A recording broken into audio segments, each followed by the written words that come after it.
Good afternoon, everybody. Hopefully you guys are having a great Saturday afternoon. It is January 3rd, 2026. And if you're watching this, you made it through another year. But I'm going to be honest with you. The world woke up this morning to the world that we woke up this morning to is fundamentally different than the one we lived in last week. There's one specific topic, and we'll get to that at the very end.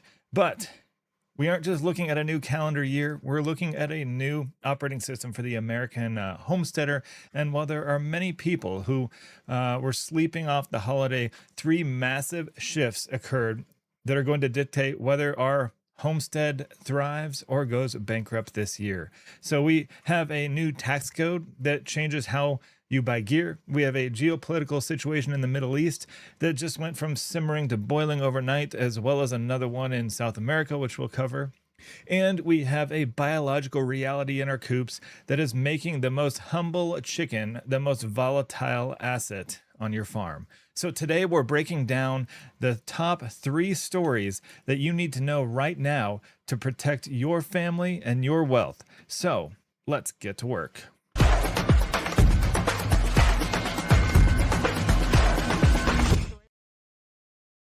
All right, topic number 1.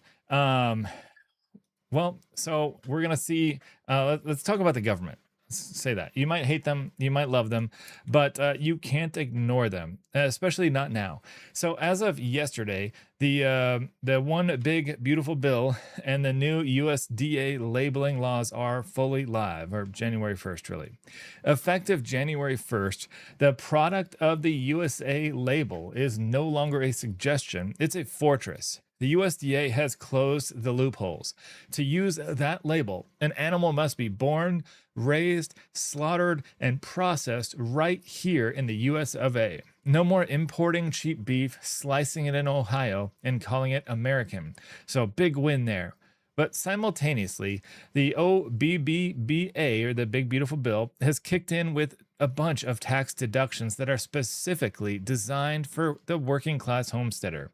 We're talking about no tax on tips and, crucial for many of you, a deduction on overtime pay. Now, why this matters to many of us here? Well, this is the professionalization of resilience. The days of the under the table hobby farm are really ending. If you want to sell your beef or pork at a premium price at the farmer's market, you now need a paper trail proving that that animal was born on American soil. And if you can't prove it, unfortunately, you can't label it and you lose money. Thankfully, for most of us who do this kind of farming, we know exactly where our animals are. And so that is not a huge deal for us. If we were to sell our chickens, we know exactly where we got them, and we can provide the receipts for when we bought the mothers and show the hatchery, the little incubator that we have. But the government is handing you really handing you a weapon against inflation. If you work a day job to fund your prep, maybe you're a nurse, a truck driver, or welder, that overtime pay is now tax deductible up to $12,500. That is free money. And my advice, not an attorney or tax professional or anything, but don't spend that extra cash on lifestyle. Use that specific tax-free income to buy your hard assets, like your fencing, your water tanks, your solar controllers, your water filtration systems, etc. Treat that overtime treat your overtime hours, rather, as your homestead infrastructure fund. So big deal there. I think that's a huge win for Americans in general, right? That people can't just claim their product is made in the USA, and it really isn't. So I'm really hoping for some good stuff on that. So our next topic, and pulling it up here real quick. Let me find the video. Sorry, 1 second. It's going to be about war, inflation, and what we call the silver trap. So, we'll just have this on repeat here if we can. Maybe not. We'll find out. So, topic number 2. This is the one that kept me up, keeps me up most of the nights. The geopolitical safety net has snapped. This morning or yesterday morning, President Trump sent a message to Iran. We'll talk about the other blaring news in a second, but 2 days ago, he sent a message to Iran that the U.S. is locked and loaded.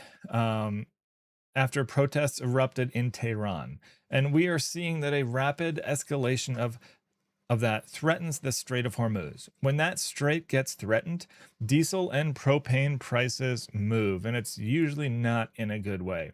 But the bigger story for us is the hard asset hegemony. I can never pronounce that word right, and I apologize. And because of the tariffs and inflation sticking at about 3%, investors are seeing are fleeing the dollar rather. Silver has hit a super high.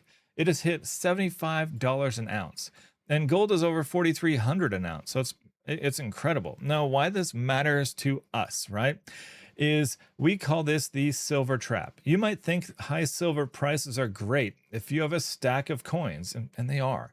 But silver is an industrial metal. It is the primary component in solar panels and electronics. If you've been waiting to buy your solar setup, you waited too long. We are looking at a massive spike in the cost of photovoltaic cells because the raw materials are becoming way too expensive. So, if you need electronics, solar charging controllers, or backup batteries, buy them now before they get even worse. The tariff chaos and the silver spike means that these items are going to disappear from shelves or double in price by next summer. The next thing you can do is turn off your diesel and propane tanks. If Iran retaliates and the oil markets panic, rural heating costs will crush your budget this winter. So, and then the other topic, and I will bring up a video here separate from the ones that I had planned. Obviously, if you hadn't seen the news this morning, that was all over everything, is the U.S. Did an operation. Let's see here. Seize Maduro. I don't know how to spell C's. Nicolas Maduro. So we've talked quite a bit about Nicolas Maduro and Venezuela on this channel in the past, right? Well, the thing is now people are going nuts. So last night the U.S. did an operation that went into. They haven't released a lot of details about it probably for obvious reasons, but they went actually into Venezuela, some sort of military operation. He mentioned special operations in there, and got Nicolas Maduro. It sounded like a helicopter is involved or something. I don't know. They haven't released a whole lot of details, but basically they seized Nicolas Maduro and his wife, which both bad people, and took them to a waiting helicopter. And now they're on the USS Iwo Jima is what they're saying. And they're going to take him to trial in the US, specifically New York, more than likely. And so they're painting this as very much a law enforcement operation and not a military operation. So there's all sorts of things we could get into about, well, who's involved and who is a good person, who is not, but it's complicated to say the least. The big picture here, though, is that I think this is good altogether. And if you look at this video here, over here, people are out like in the streets going nuts over this. They are extremely happy, right? These are all, or for the most part, are people who fled Venezuela because of the Maduro presidency and the Maduro, administration. So they had to leave for fear of a lot of different things. Now they're celebrating because Maduro is gone and they actually have a chance to go back possibly. So I have seen nothing but happy people all across the U.S. make Venezuela great again. See, even the vice president of Venezuela has talked to President Trump, and the vice president of Venezuela basically said, "All right, I give up whatever you need. We're here to help." So, which I think is really the only thing that she could do, to save her country, because the US has basically came out and said, hey, so you going to play a game with us? Are you going to, you going to play ball? You're going to try and still keep doing what you're doing because we have another attack waiting if you want. So they did that. So that's really good. And I'm glad for that. I'm glad for Venezuela. I hope the best for them. I just think it's also the big thing, right? And I think why we went in there and started this whole thing in the first place is drugs, right? The drug epidemic in the US is absolutely crazy, right? There's way too many drugs all over the US, and we need to do something about it, right? And I think what a lot of people, especially young people, forget is we did this. It's a very similar thing, at least in the 80s, right? We didn't take out Maduro. We did planes instead of boats, but we were targeting the drug trade, and it made an effect. And this thing is going to make an effect because when you drop supply to nothing, specifically cocaine in this case, it's going to skyrocket the price, and people aren't going to be able to afford it. So that's good. That's good for the U.S. So I'm super happy about that. I will mention here real quick. So the thing that I use for all of my news to research a lot of this stuff is Ground News, right? Ground News, if you've seen it here on the channel before, it's a great website. I like it really. I mean, it does a whole lot, but it really will summarize an article here in, in a super easy to read, like 4 or 5 sentence thing, right? This, up here in this section here, it'll tell you exactly what all of the articles are talking about. You don't have to read through an entire article, go through ads, go through everything. No, it's right there.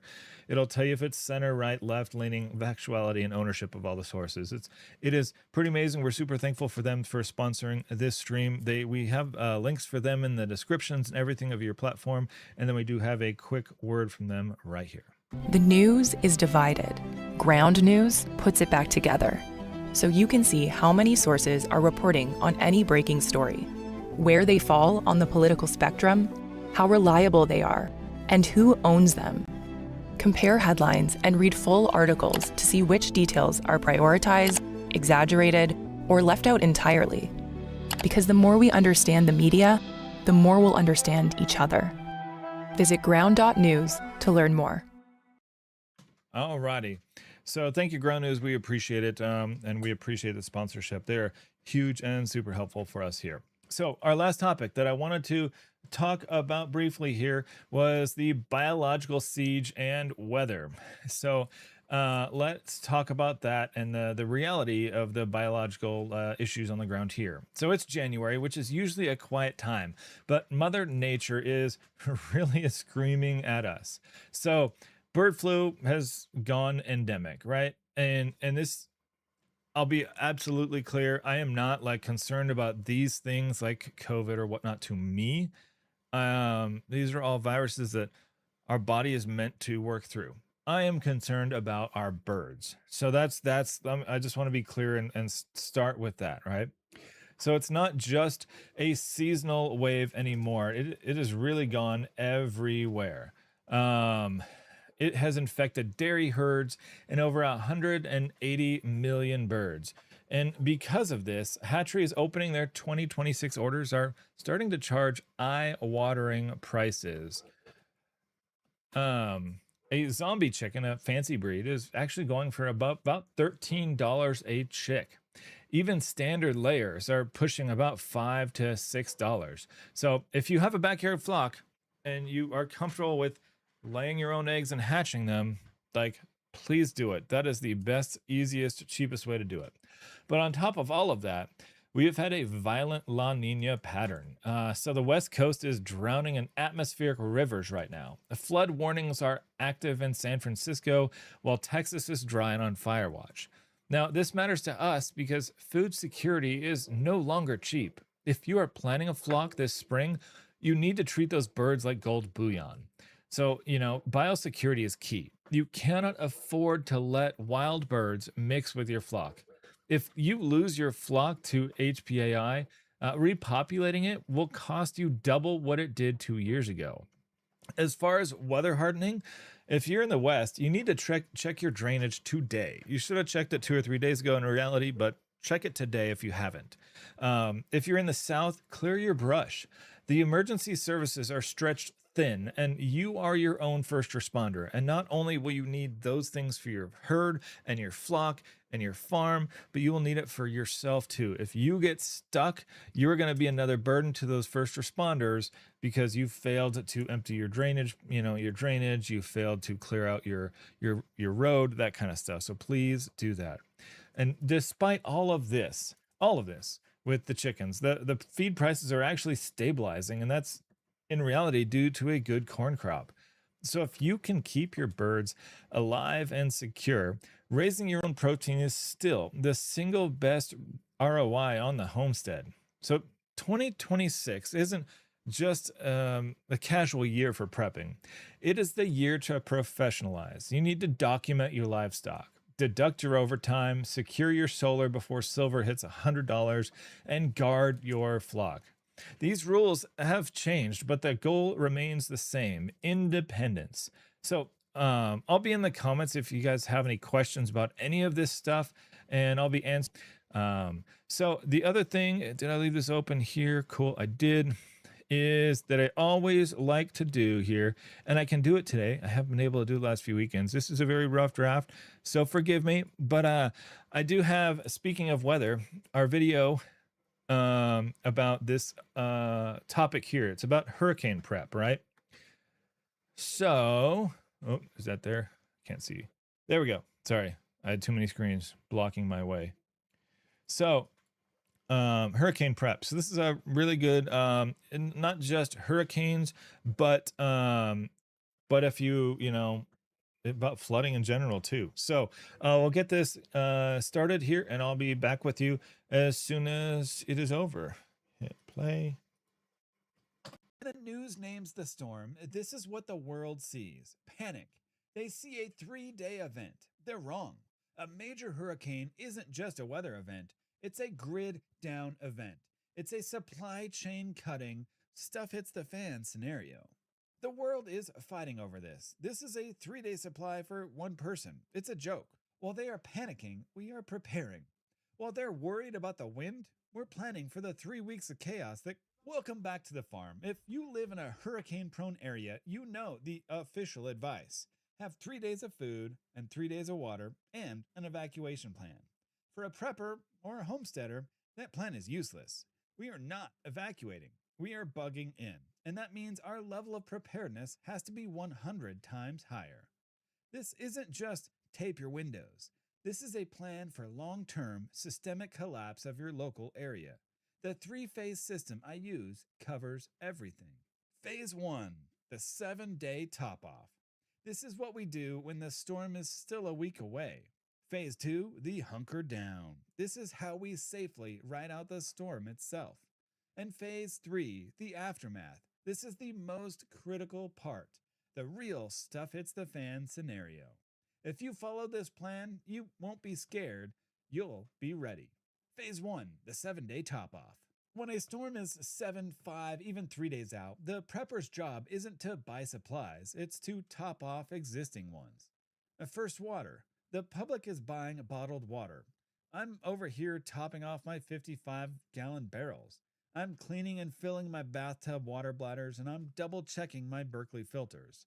Your goal is to have hundreds of gallons of potable water secured before the first drop of rain. Second, power.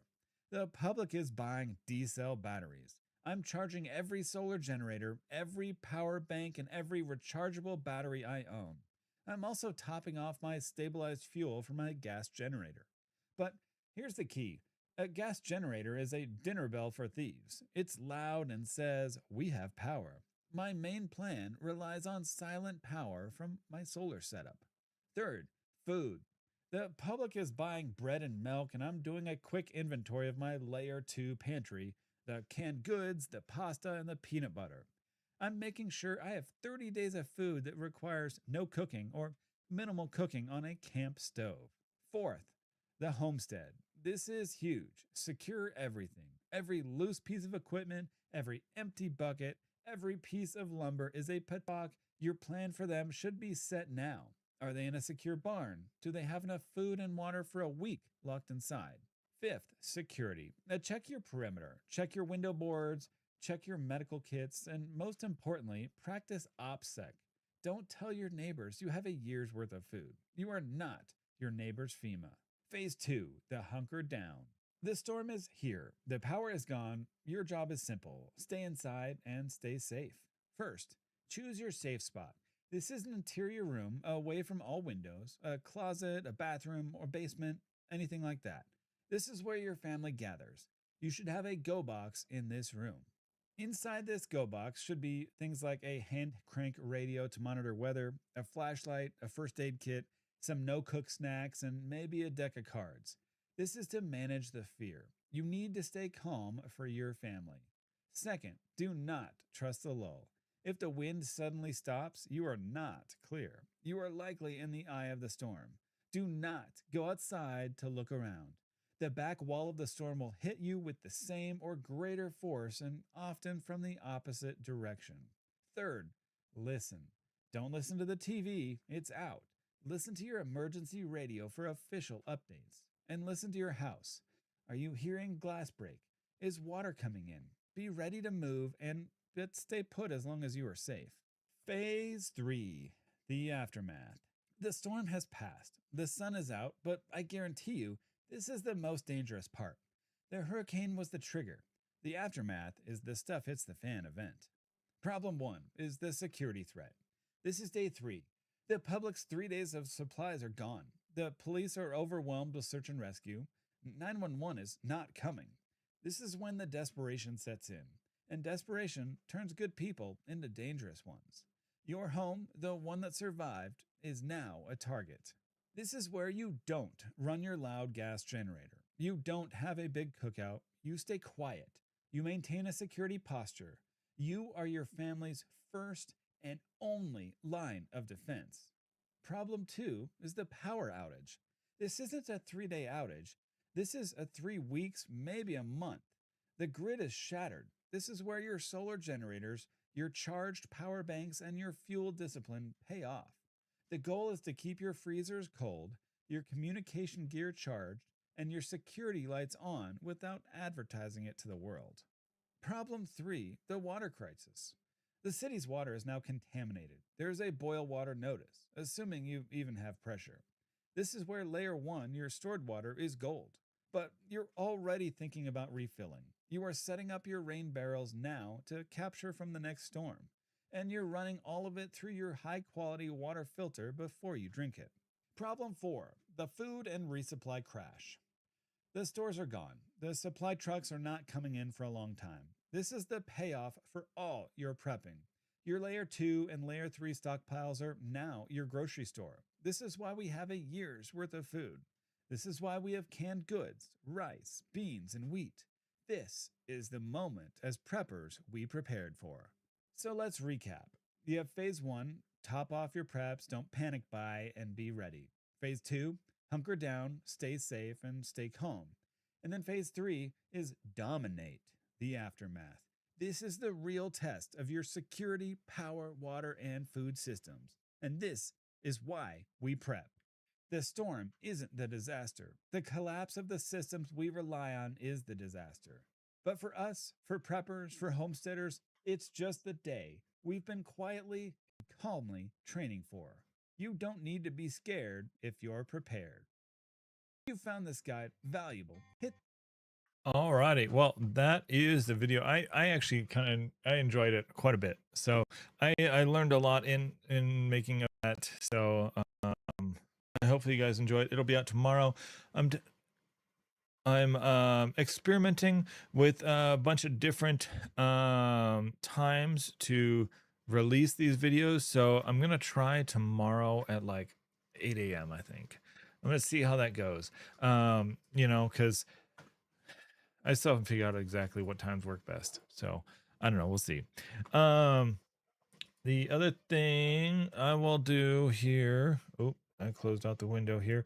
We always do one more recap, right? Because something always comes up between when I have written all of this out and when it happens. So, Oh, this is interesting. Close that. All right, so this is the first story I see here. Venezuela's vice president calls on U.S. to free Maduro, says he is the only president. Interesting. So I don't understand because she just had conversations with Vice President Vance, I believe, actually, about like, hey, we're gonna do whatever you want, basically. So I don't know if is getting pressured or something, but that's interesting. So um spoken of, yeah, this is what I said earlier. They spoke to the VP. Um, U.S. will be strongly involved in the U.S. Venezuelan oil industry. Yeah, I don't know if you heard it's supposed to be a terror attack in North Carolina. That's interesting that the FBI thwarted. So that's really good news. I'm super happy. That's not very much. Oh, I don't know if you guys have heard this. This is pretty funny. Um, the pizza delivery, myth or legend. I don't know what you call it, but basically that says like every time there's going to be a military, something or other, there's always a spike in pizza deliveries at the Pentagon because they can't leave to eat. So that happened last night, I guess. So that's pretty funny.